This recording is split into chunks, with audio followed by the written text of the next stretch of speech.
اللہ عز و جل نے مخلوق کی تقدیریں آسمان و زمین کے پیدا کرنے سے 50,000 سال پہلے لکھ دی. مقدر. میرا اور آپ کا رزق مقدر ہے آسمان و زمین کی تخلیق سے 50,000 years before. 50,000 سال پہلے لکھا ہوا ہے. یہ ایک. دوسرا کیا ہم وہ نہیں جانتے ہیں کہ بچہ جب ماں کے پیٹ میں ہوتا ہے؟ کیا وہ حدیث ہمیں نہیں پتا جس حدیث میں یہ بات بتائی گئی کہ رزق دنیا میں آنے سے پہلے ہی لکھا جاتا ہے؟ بچہ مادر رحم میں 4 مہینے کا ہوتا ہے. حدیث ہے نا, صحیح حدیث ہے.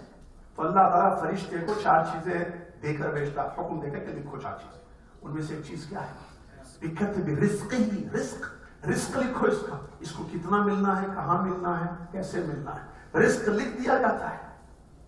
پھر وہ رزق جو لکھا ہوا ہے اتنا ہی ملے گا یا اس سے زیادہ ملے گا؟ اچھا, اس میں کمی ہو سکتی ہے. فرشتے نے لکھا جو رزق اللہ کے حکم سے, وہ رزق دنیا میں ہمیں ملے گا یا نہیں؟ کیا اس میں کمی ہو سکتی ہے؟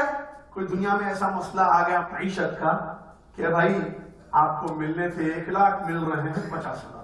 مقدر میں فرشتے نے 1 لاکھ لکھا, مثال مل رہے ہیں 50,000. ہو سکتا تھا. ایمان ہے اس میں کمی نہیں ہو سکتی ہے کیونکہ ہم نے اللہ کا کلمہ پڑھا ہے, لا الہ الا اللہ. اور میں اور آپ ایک بات جانتے ہیں لیکن شاید یاد نہیں رکھتے اس کو. اللہ تعالیٰ ہر چیز پر قدرت رکھتا ہے. ہر چیز پر قدرت رکھنے والا ہمارا رب ہے. وہ رب اس نے لکھ دی ہماری اور سے جتنی ملنی ہے اتنی ملے گی. آپ ٹینشن مت لیں. اور مرنے تک جی ہاں, صحیح حدیث کے الفاظ ہیں. نبی علیہ السلام فرماتے ہیں ان احدا لن يموت حتى يستكمل رزقه. الحدیث کما قال.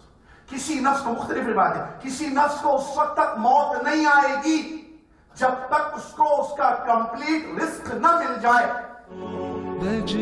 سبسکرائب کیجیے ہمارے چینل اور دبائیے بیل کا آئیکن تاکہ آپ کو ریگولر نوٹیفیکیشن اپڈیٹس مل سکے.